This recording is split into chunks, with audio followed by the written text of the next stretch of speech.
Good morning. My name is Catherine Lesway, and I'm with the Bureau of Student Wellness at the New Hampshire Department of Education. Today, we are talking about the loss of protective factors during remote learning. I'm just going to give folks a second to find us and to just double check to make sure that I am in fact live. This is my first time sharing the screen through Zoom, and yep, I see it. So I'm gonna just keep on presenting. Please write in the comments if you can't see or hear for whatever reason, and we will work on the back end to work out the tech glitches. So like I said, today we're going to be talking about the loss of protective factors during remote learning. On Tuesday, I did a session giving an overview of what protective factors are for students and how they protect against risk behavior. I would highly recommend checking that out if you haven't already. And that will just give you a little backdrop for what we'll be talking about today in more detail. But if you didn't get a chance to watch that, I think you can probably follow along today and maybe go back if you want to later on. My information is there at the bottom if you want to connect or you have further questions about this presentation. As always, we encourage you to connect with us by liking us on Facebook and YouTube, or subscribing to our YouTube channel. We're at NH Student Wellness. We're on Twitter, and we have our remote learning website, which has a whole host of resources for you.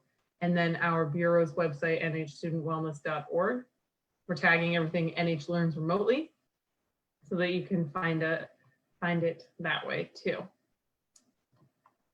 So I'm going to just dive right in today talking about the protective factors and then how they relate to risk behavior and how it's been all affected by the switch to remote learning.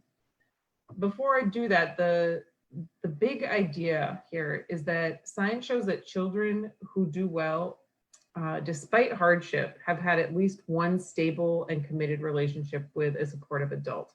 And I think that is so crucial. When we talk about protective factors today, a lot of these, in fact, I would argue all of them, have to do with youth having one stable adult relationship in their life. And so even when we can kind of feel like everything's out of control and we have such little control in what's happening to our students and our youth in the school year, what we do have control over is whether we show up as a stable and committed relationship for students. So I just wanted to start with that. This research comes out of the National Scientific Council on the Developing Child, if you are interested in looking deeper into that. But it's really at the crux of the protective factors I'm going to talk about today. So I mentioned in the presentation on Tuesday that the Search Institute has been doing research for about 30 years about what is it that protects students who experience adversity from then engaging in risky behavior. And what they have identified is that there are 40 developmental assets or protective factors that actually serve as barriers to risky behavior. So the more protective factors, the more developmental assets that a student has, the less likely they are to engage in risky behavior. What we know now also is that by taking the school building out of part of the school process, we've also removed protective factors from students' lives. So that's what this presentation is really going to focus on, knowing that all students have lost protective factors. How do we compensate for that as adults and schools and families? So I'm going to provide a few tips today. These 8 different topics that you see on the screen here are the broader categories that the Search Institute divided their protective factors into. And so each of the following slides, you'll see the assets that fall under that broader category, and then I'll provide some tips for what we can do as educators, as parents, caregivers to support our students. So on this first slide, which pertains to support, we see up at the top those are the 6 assets that the Search Institute has identified that are protective factors against risky behavior. Students who had more of these protective factors were less likely to engage in risky behavior. And the ones circled in red are the ones that have been seriously impacted by students not going to the school building. So they're connection to other adult relationships. Most students now are interacting only with their immediate family. And then clearly caring school climate has been largely impacted.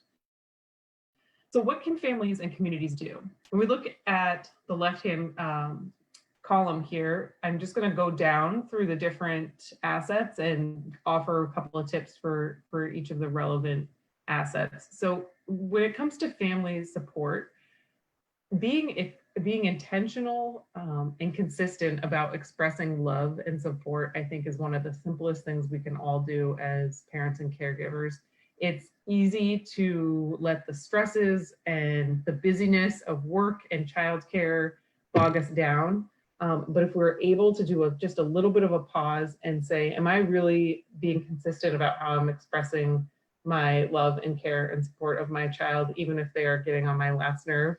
Am I doing that regularly? Do they know that they're supported? Is a very simple technique. Similarly, for positive family communication, family meetings have, I know in our household, become more important than ever. That we are all on top of each other, and as a result, we need more communication. So that's an easy strategy. Maybe Sunday dinner is the time when everyone sits around and has a powwow and talks about what's working and what's not. Fork has to do with the caring neighborhood, and our neighborhood, depending on where you live, if you're in a residential neighborhood or if you're in a more rural neighborhood,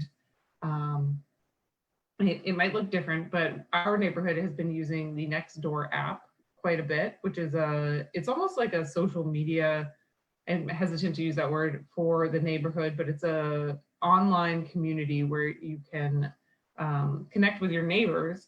And as a result, people have organized putting rainbows in their windows so that when families walk around the neighborhood, they see the rainbows for hope. They've organized book exchanges by quarantining some books and then putting them on their front porch for kids to come by and take a new book. And letter scavenger hunt is a really cool one where different neighbors coordinated and had each put a letter in their window and then posted their addresses on the app, and you could go around and you could collect the different letters and then unscramble the hidden message. There's all sorts of creative ways for neighborhoods to connect right now, even if we aren't able to show up 100% in person. Parent involvement in schooling, I'm not even going to touch upon because I think most parents are extra involved in schooling, so keep up the good work. What can schools do? For other adult relationships, we've heard a lot from districts and teachers that they're worried about over communicating or almost bothering families by checking in too much. And most of the folks we've talked to have come to the consensus that even if it's a little bit cumbersome to be over communicating or you feel like you're communicating too much, when this is all said and done, the students who said, wow, my teacher really kept checking in on me versus the student who might have gotten one email or a few check-ins here is going to feel a whole lot different and a different level of support. So again, at the risk of being feeling like you're over inundating families with communication, them knowing that you're there consistently really will make a difference. You can also do a virtual check-in, check-out for students who need or we're getting already a little more intensive behavioral supports at school. So a check-in, check-out is when a student has an adult they check in with in the morning and then they check out again in the afternoon. It's just a touch point for communication. and that building that strong adult relationship. And so you could do that. You could even, you know, have a check-in, check-out with all students, because all of us really need to be checked in on during this wild time. You do a modified 2x10 exercise. It's similar to the check-in, check-out. It's the idea that you talk to a student for 2 minutes for 10 days in a row. So maybe 10 days in a row during remote learning is too many days, but you might be able to do it for 5 days. You might be able to not do a 2-minute conversation, but you are doing some sort of contact every day for 10 days. When it comes to caring school climate, number 5, this has changed drastically. We know this. One great suggestion is to have an internet etiquette, or also known as a netiquette. Now that we're remote learning, students need to be taught expressly how to use all of these technological tools properly, and making sure that that's clear and explicit will make sure that that remote school climate is as caring as possible. Our team has also talked a lot about maintaining traditions remotely to show that caring. I love seeing the teacher parades. There's all sorts of things that folks have been doing that are really creative. I think I heard a colleague talk about doing a pizza party where they got the school or the classroom got pizza donated, and then all of the families got to eat pizza and then come together in a Zoom room and talk and just have like a pizza party. There's all sorts of ways to get creative to show that that school climate is still caring, and to make sure that students aren't missing out 100% on that loss of a caring school climate, which is a protective factor. Let's see. All right. So empowerment. How do we show that youth are valued and valuable to their communities? So what can families do to show that they value the youth, that youth are resources, and that they can do service to others? There's a whole bunch of opportunities. Again, it takes a little creativity, but know that if we're providing these opportunities as families and communities, we are not just doing something to keep students occupied, but we're actually doing something that helps build up their esteem and is really helping to build up these protective factors for them. So service to neighbors, there's a whole bunch of ways that students can physically distance and also serve their neighbors. Lawn mowing, errands, doing things out in the yard for the elderly. One of the nice suggestions that I've liked is I have a friend who works in a retirement community, and she said that a lot of the elderly folks are feeling so isolated and disconnected and sad during this time. And she asked for kids to make them cards, and they can quarantine the cards for a couple of days and then distribute them to the elderly, so there's no risk. But that's just a nice thing that a class of students could do. You could do it as a family and a weekend activity with young kids. And then school safety. This is one that probably hits home the most. We know for our students who have a lack of stable environment in the home, that school is the safe place for them. And the idea that they're no longer going to school for the vast majority of their waking hours during the week is really scary. So what can we do as families and communities? Everyone can become more educated on internet safety, mandated reporting for child abuse and neglect, and suicide risk and mental health risk.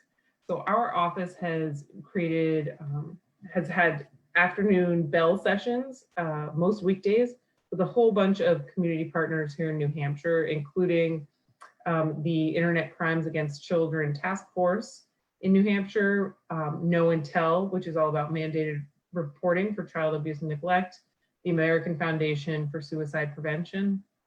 And these sessions have been so informative, and I really would recommend going back and just checking them out. They're all on our YouTube channel. And along the same lines, schools can also create service opportunities. I love hearing stories of teachers who are using this time to help students do a community art project of some sort. there was a story of a school making a banner where all students would design a little piece of fabric, piece of the banner, and then drop it back off at the school. And then it's tied together to become one big piece. StoryCorps is an oral histories app that's run by NPR, but it encourages storytelling by interviewing a family member. And then all of those stories are documented in the Library of Congress as oral histories from our time in history, and anybody can do one. And they help you formulate the interview questions. It's a really fun activity. And then again, schools, as much as folks can stay educated on the more serious safety issues, the better. You can offer our little afternoon bells out to staff, or do your own trainings or reach out to these organizations directly. But the more we can be aware that things that are impacting student safety are happening in the home, and that we have some tools for prevention and intervention, the more safe our students will be. So boundaries and expectations. What can families and communities do to maintain boundaries during remote learning? Again, going back to the idea of the family meetings and revisiting boundaries and expectations explicitly and consistently and regularly. And it can feel tiresome and like you just don't have the energy to do it again. But knowing these boundaries again, and knowing that there's an adult that cares enough to put the boundaries in place is a protective factor for students against risky behavior. So for me, sometimes as a teacher or a parent, I sometimes feel like, yeah, it's lip service to say to do these things, but when we frame it in the idea of the research actually shows that the youth who have these things in place are less likely to be at risk for unsafe behavior, it totally reframes it. It's like, oh, it really makes a difference.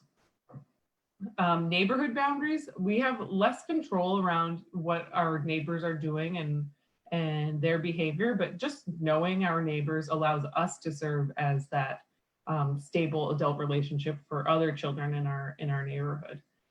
And then we can talk to kids about their friends when it comes to positive peer influence. That's another one that's a little bit outside of our control, but allowing those open, honest relationships will allow us to be there when our child needs to open up and they know they can talk to us. What can schools do for school boundaries? Again, students who might not have as many boundaries in the home, but had some of that deficit made up in the school building are now not having that. So what can schools do to maintain the boundaries? Again, going back to the idea of a netiquette and internet etiquette that is revisited often. We talked to Media Power Youth yesterday, and we got a great idea about how to promote virtual safety in meeting rooms, and that's to have a digital fire drill for teachers. So if ever there's a Zoom bombing incident or a hacking situation like that, if there's been a protocol already laid out for students, they can feel safe, and the teacher can feel safe knowing that there's a protocol for how you deal with a hacking situation like that. Schools are definitely going to want to revisit boundaries and expectations when we do re-enter to the school building. And so I just put that in there as a side note. And I'm sure we will be providing some TA around that as we get closer.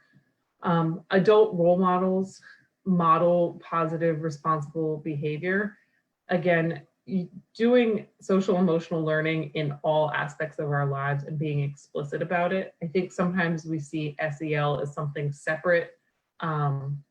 It's a thing that we do as an aside to build up students. But the reality is if I make a decision in my life and I speak out loud as to why I made that decision, that very action is SEL. It's social emotional learning. It's helping students to understand how to reason, how to consider other people's feelings when we're making a decision, and all of that stuff makes a difference. When it comes to high expectations, focusing even on the personal growth and not necessarily the academic growth, but encouraging young people to do well, not just on their schoolwork. We know it feels uncomfortable to not be able to help a student get through an assignment one-on-one all the time the way we would in the classroom. But we can encourage them to have healthy habits during this time. We can encourage them to show up for their family. And by doing this, we increase the chance that they're going to come back to the school building ready to learn with a maintained connection. Constructive use of time. There's a whole bunch of ways we can shift these to be a little more creative in the remote learning environment. What can families and communities do for constructive use of time? You can tap into students' creative interests. There's been a whole bunch of free online classes, making music. We had a session, a great afternoon bell session last week about creativity during the time of pandemic, really promoting that creative expression. It's not only a great distraction, it's great for our mental health. And then 19 religious communities, a lot of religious communities have been doing services online, so you might be able to connect spiritually with your community that way. Time at home, I'm not going to touch that one. We know that we're all more or less at home for the time being. What can schools do to promote constructive use of time as a protective factor for students now? Again, tapping into experiential and creative learning assignments. I love hearing about teachers who are using this time to have students do some in-depth research on a topic, doing a time capsule activity, doing creative writing. There's all sorts of ways to tie academic work to a creative mindset, to use time constructively during this era. And youth programs have taken a serious hit. We know that our students are really missing their friends and really wanting to connect with them. One thing that we've heard of that folks are doing is running a parallel youth program. So if you have a garden club at your school that you used to participate in, maybe you do some gardening at home and you do your activity, and then you come back to the group and you talk about what you did. So you're not necessarily gardening while on the screen, but you go and you do the activity, and you know your friends are doing the activity, and then you come back and talk about how that went. It's not the same. A lot of these things are not the same, and we recognize that. And really, I think it's important that we try new things. Some things will work, some won't, and that's okay. But we really want to make sure we're encouraging youth to use their time as constructive as possible. We know that not every minute of the day is a constructive use of time, but we also know that that's a protective factor against risky behavior. And so as much as we can promote that, we hope to. Commitment to learning. We have a bunch of elements here that we can still maintain during remote learning. What can families do to foster commitment to learning? We can give feedback on demonstrated effort. Again, I think I mentioned before, not necessarily praising the outcome, but when we notice our student or our youth really making an effort. Thank you for bringing your dishes to the kitchen. I really appreciate that. I noticed that you did that. It helps to build that intrinsic achievement motivation so that at some point they just start doing it without expecting the encouragement.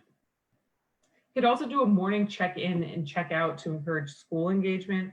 So if you check in with your learner in the morning, say, hey, what's the plan for today? And then at the afternoon, you check out and said, hey, did we accomplish what was on our plan today? What do we need to revisit for tomorrow? 23, we won't get into homework right now. It's all become homework. And then 25, reading for pleasure. This is a great time to encourage reading for pleasure. So many public libraries are doing very cool online story times. One of my public libraries branches was doing their song and story time for little toddlers, and that was really cute. So check that out. You can limit screen time that's not related to reading or offer times that are set aside just for reading. And you can also do a community book exchange, like I mentioned, folks leaving quarantined books so they're safe, not contagious, out on the doorstep for others to try. The little free libraries are also a cool idea. What can schools do? Again, that idea of giving feedback on demonstrated effort, trying not to harp too much on what's being lost, but encouraging that motivation by keeping it positive and recognizing what's getting done.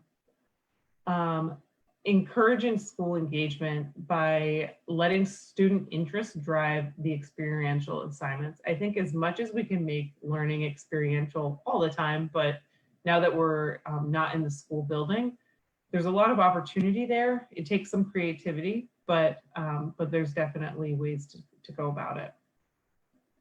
Bonding to our school is a little tough when we're in a remote environment looking at a computer screen.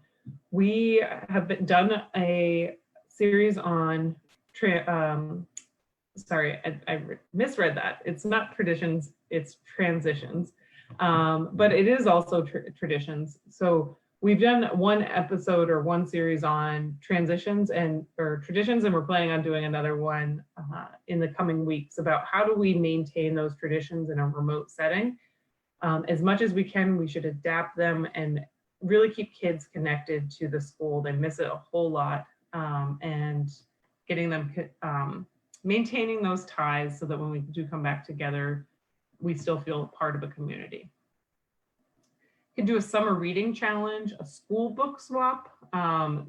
Again, that would require some planning and some quarantining of books, but it could be done. And you could do a virtual book club to encourage reading for pleasure. Positive values. We're almost to the end here. Positive values are more of these intrinsic assets, but there are things that adults can do to encourage them as protective factors for students. So when we think about all of these different assets, I didn't break these ones down because they're so tied to social and emotional learning. And they really evolve over time. So caring about equality and social justice, integrity, honesty, responsibility, and restraint. So what can families and communities do? Again, being explicit when we see these behaviors happening, or youth modeling these, saying, wow, I've really noticed that you were very kind to your friend when you shared your cookie. And that's a really nice thing to do in praising that behavior. Saying why it's nice to share your cookie, right? So when we have something we can share, it's kind to give it to other people and to share what we have. Modeling these qualities ourselves, sharing our own cookies. I don't know how I got caught on the cookie example. And then again, all of that is social emotional learning in everyday life. The same goes really for our educators. Doing this via screen, we can also do this literacy-based and use stories to model this social and emotional learning, and then use some text-based questions and then more social emotional-based questions that follow a text to teach these different qualities. Social competencies, again, these are more of our internal characteristics, protective factors. So what can families and communities do to encourage planning and decision-making? One thing to do is to do a goal-setting activity. I think this is a really good one to do even for short term. Sometimes not even sometimes, this can feel like an endless situation that we're in. And setting goals is a really easy thing we can do to keep it in the day. Like I mentioned earlier, doing that check-in, check-out before the school day and as the school day ends. Maybe you set a little goal in the morning. What is your goal today? Is it to get your one math worksheet done?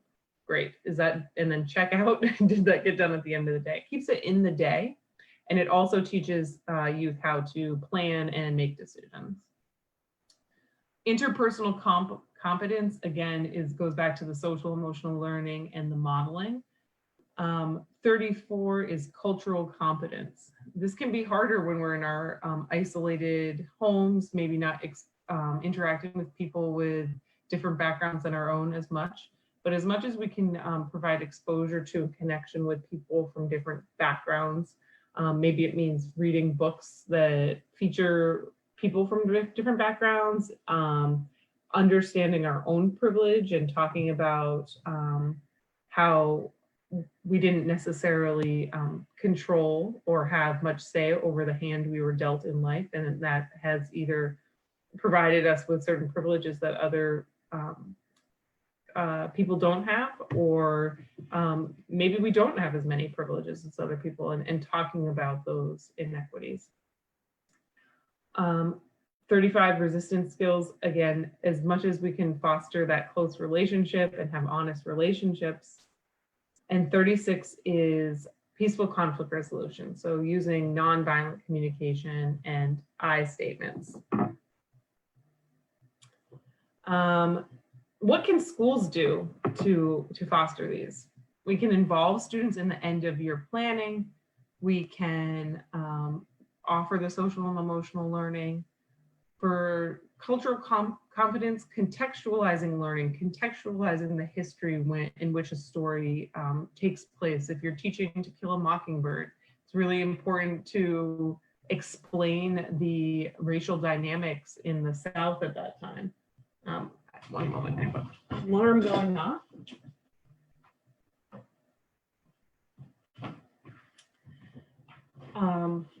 And then similarly to resistance skills and peaceful conflict resolution, maintaining those honest relationships, open communication channels, and explicitly teaching conflict resolution skills through content or as skills independently of themselves. And there's a whole bunch of ways we can do that. Last but not least, on to positive identity. How do we help students feel personal power, self-esteem, sense of purpose, and a positive view of the future? As I was making this slide, I was thinking, man, these are all things that are really impacted by living through a pandemic, especially personal power. So one thing we can do when students are feeling really powerless, all of us are feeling powerless over this new situation, we can include youth in decision-making and boundary setting, going back to that idea of the family meeting and letting their voice be heard. We can acknowledge their efforts and not the outcomes. We've touched on that throughout this presentation. And then for sense of purpose and positive view of personal future, again, trying to keep it closer in time, not thinking about what are we going to be doing in the fall necessarily, but what about, can we do a time capsule to capture this moment in history? And can we think about when you look back, when your future self looks back on this, what will you think? Another cool idea we've heard from folks is having students write a letter to their future self that they will one day read. What can schools do? Again, as much opportunity for student choice and voice, using surveys to ask what content they want to do, having students choose when they would like to complete certain assignments. For example, maybe I've heard of some teachers assigning activities for the week, and then students get to choose when they are going to complete them. They will need some guidance on that and some gentle encouraging and reminders. 38, self-esteem. So offering assignments that draw on character strengths. I always love the phrase, how do you build self-esteem? You do esteemable acts. So offering students the chance to do things that build self-esteem, right? Doing kind things for other people, being of service, helps build that self-esteem. And last but not least, a positive view of their personal future. Again, doing reflective activities, creative assignments to document this time in history. And maybe we have them write a letter to their future self about what it was like to live through this time. So if you're still listening, I commend you. This was a lot of information and it was a lot of suggestions. This was our schedule for this week, so I apologize. It's a little behind the times. We will be sending out our newsletter with our updated sessions for next week. Be sure to like us on Facebook or subscribe to our YouTube channel to catch our next sessions. We will be here this afternoon for Make Good Choices, Be Safe in the Car with Buckle Up New Hampshire and the Teen Driver program. And we hope you have a wonderful weekend, and we hope to see you soon.